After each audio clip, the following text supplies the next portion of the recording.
नमस्कार।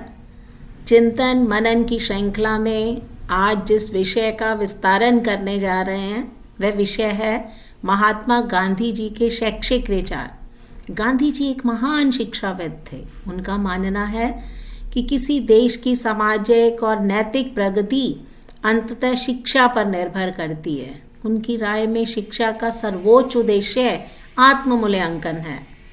उनके अनुसार छात्रों के लिए चरित्र निर्माण सबसे महत्वपूर्ण है और यह उचित शिक्षा के अभाव में संभव नहीं है।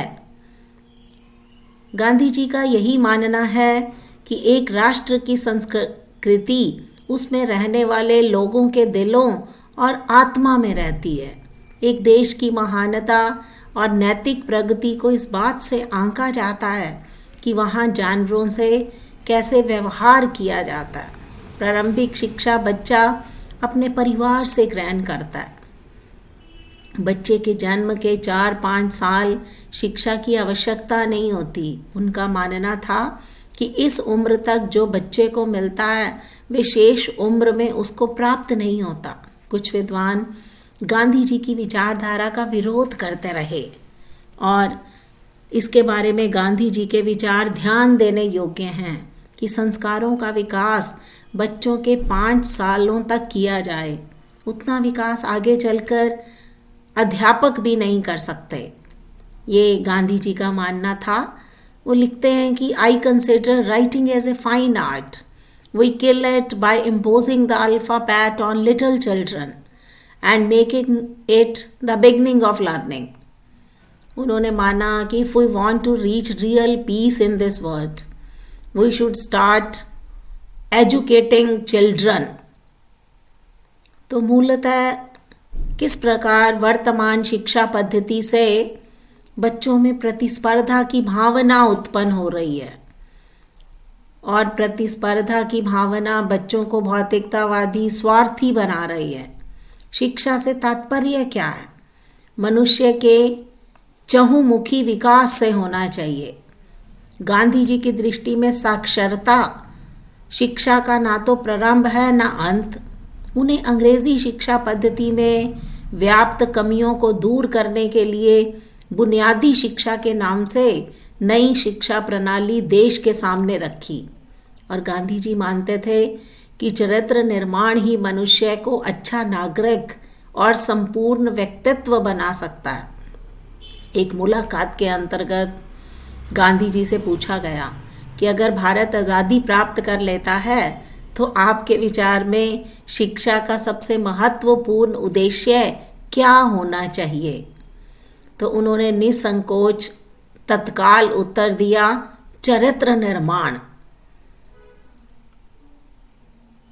और गांधी जी के अनूठे चरित्र से प्रभावित होकर जब आइंस्टाइन, विश्वविख्यात वैज्ञानिक आइंस्टाइन ने उनके बारे में कहा था कि आने वाली पीढ़ियां शायद मुश्किल से ही विश्वास कर सकेंगी कि गांधी जैसा हार्ड मास का पुतला कभी इस धरती पर हुआ होगा। गांधी जी इंसानों में चमत्कार थे। Generations to come it may well be will scarce believe that such a man as this one ever in flesh and blood walked upon this faith। ये अल्बर्ट आइंस्टाइन का कथन था। तो गांधी जी ने जिस बुनियादी शिक्षा की बात हमारे समक्ष की वो गांधी जी का मुख्य उद्देश्य था कि शिक्षा प्राप्ति के बाद भी मानव की बुनियादी आवश्यकताओं की पूर्ति संभव नहीं है, क्योंकि इसके साथ बेरोजगारी, बेकारी बढ़ने की संभावनाएं हैं। ये समस्याएं व्यक्ति को, समाज को, देश को आगे बढ़ने नहीं देती। तो बुनियादी आवश्यकताओं की पूर्ति के बिना विकास संभव ही नहीं है। तो गांधी जी ऐसी शिक्षा प्रणाली चाहते थे कि विद्यार्थी संस्थान छोड़ने के बाद वो किस प्रकार से आत्मनिर्भर बन सके। शिक्षा प्राप्त करने के बाद बुनियादी आवश्यकताओं की उन्हें चिंता ना हो। गांधी जी के अनुसार शिक्षा बालक के सर्वांगीण विकास का साधन है। वे लिखते हैं, शिक्षा से मेरा तात्पर्य है बालक और मनुष्य में शरीर, मन और आत्मा से विचार के सर्वोत्तम चतुर्दिक बाहर प्रकट होना है। तो गांधी जी ने विस्तृत अर्थ को ग्रहण किया। शिक्षा व्यक्ति को संकीर्ण घेरे में बांधने के लिए नहीं है, बल्कि शिक्षा तो सभी प्रकार की क्षमताओं का विकास करती है। सच्ची शिक्षा वह है जो बालकों को आत्मिक, बौद्धिक, शारीरिक क्षमताओं को अंदर से बाहर प्रकट करे, उन्हें उत्तेजित करे। जिस शिक्षा से आर्थिक, सामाजिक, आध्यात्मिक मुक्ति मिलती है, वही वास्तविक शिक्षा है। तो गांधी जी ने शिक्षा अवधारणा को बुनियादी शिक्षा के रूप में जाना जाता है। स्कूलों, कॉलेजों के पाठ्यक्रमों में नैतिक और धार्मिक शिक्षा को शामिल करने पर बल दिया गया। विद्यालय शिक्षालय होने चाहिए, वहाँ बालक को सक्रिय रहकर शिक्षा ग्रहण करनी है, उपयोगी अन्वेषण करना है। शिक्षा द्वारा बालक के लिए विद्यालय ही सामाजिक संस्था मानी जा सकती है। अपने समस्त मानवीय गुणों का विकास करते हुए उसका समाजीकरण करना है। गांधी जी ने शिक्षा की अवधारणा के उद्देश्य हमारे समक्ष स्पष्ट किए हैं। सबसे पहला उद्देश्य गांधी जी मानते हैं शारीरिक विकास। तो महात्मा गांधी जी के शैक्षिक विचार जो कि छात्रों को शारीरिक शिक्षा भी प्रदान की जानी चाहिए। शिक्षा ऐसी होनी चाहिए जिसमें बालक के शरीर का विकास हो, क्योंकि उनका मानना था कि स्वस्थ शरीर में ही स्वस्थ मस्तिष्क का निर्माण होता है। तो इसलिए सबसे पहले उन्होंने शारीरिक विकास पर बल देना चाहा। वो लिखते हैं कि ताकत कभी शारीरिक क्षमता से नहीं आती, ताकत हमेशा आपकी अदम्य इच्छा शक्ति से आती है। कमज़ोर कभी माफ़ नहीं कर सकते। अक्षमा ताकतवर की विशेषता है। तो गांधी जी ने शारीरिक विकास के साथ साथ बौद्धिक विकास की भी चर्चा की। गांधी जी का मानना था कि जिस प्रकार शारीरिक विकास के लिए शिशु को माँ के दूध की आवश्यकता होती है, उसी प्रकार मानसिक विकास के लिए, बौद्धिक विकास के लिए शिक्षा की आवश्यकता होती है।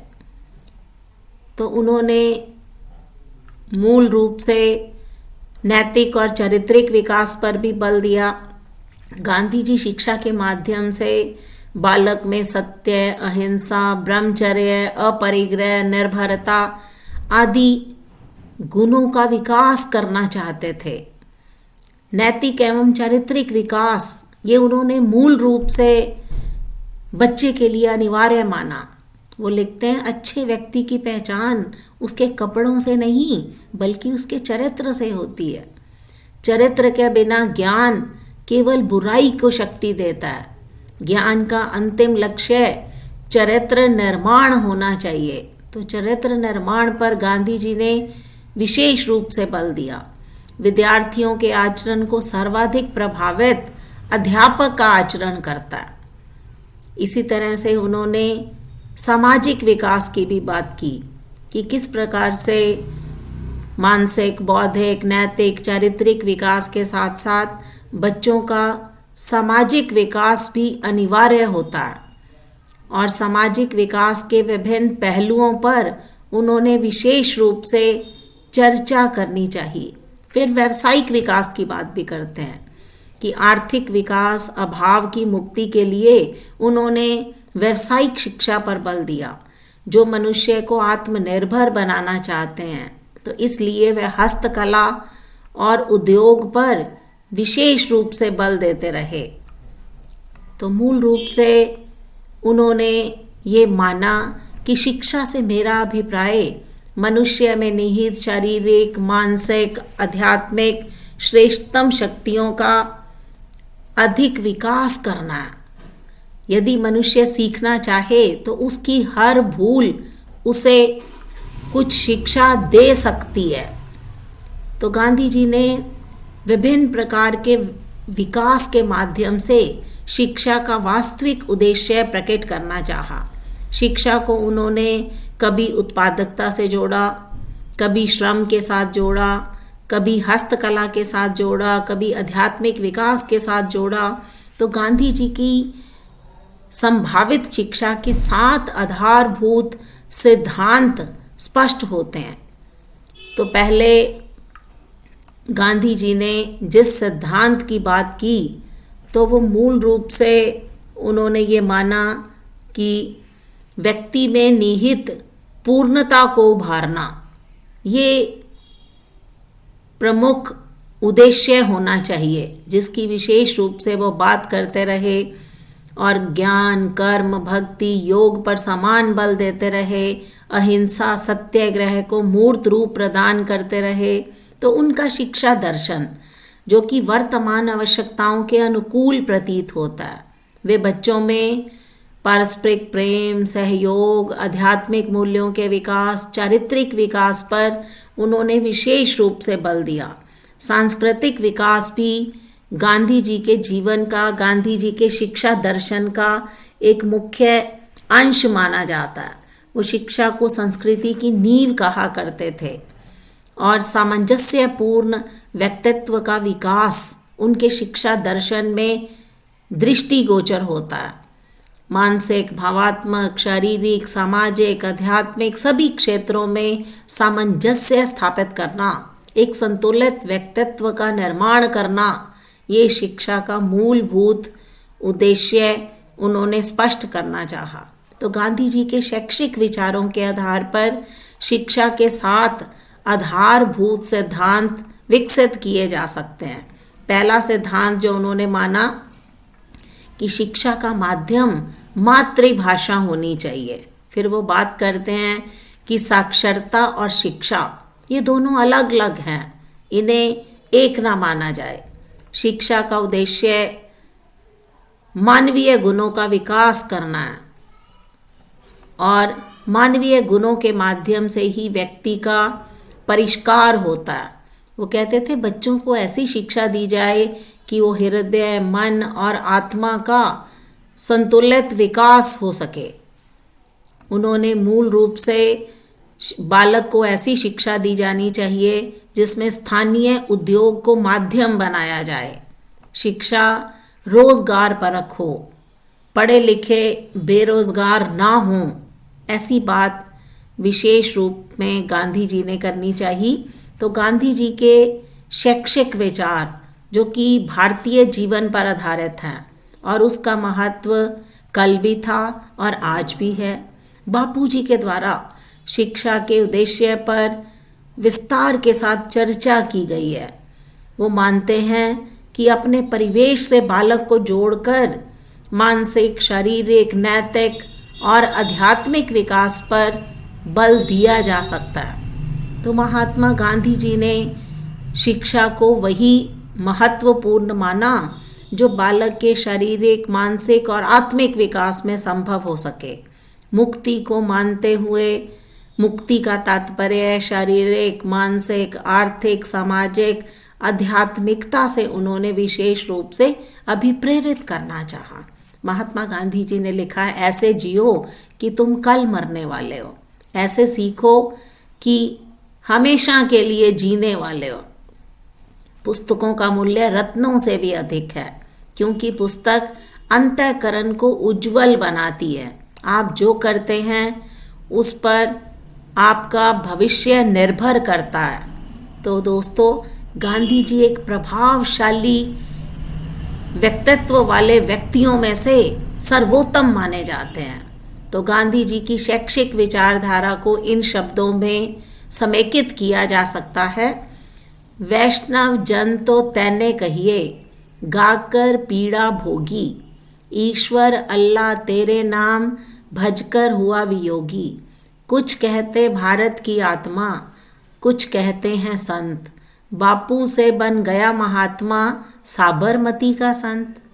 सत्य अहिंसा की मूरत वह, चरखा खादी वाला, आज़ादी के रंग में जिसने जग को ही रंग डाला।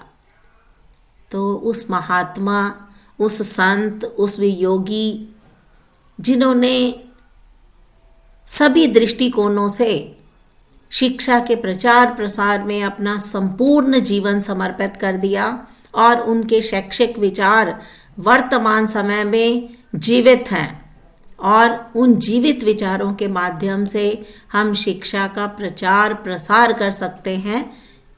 इन्हीं विचारों के साथ आपका धन्यवाद।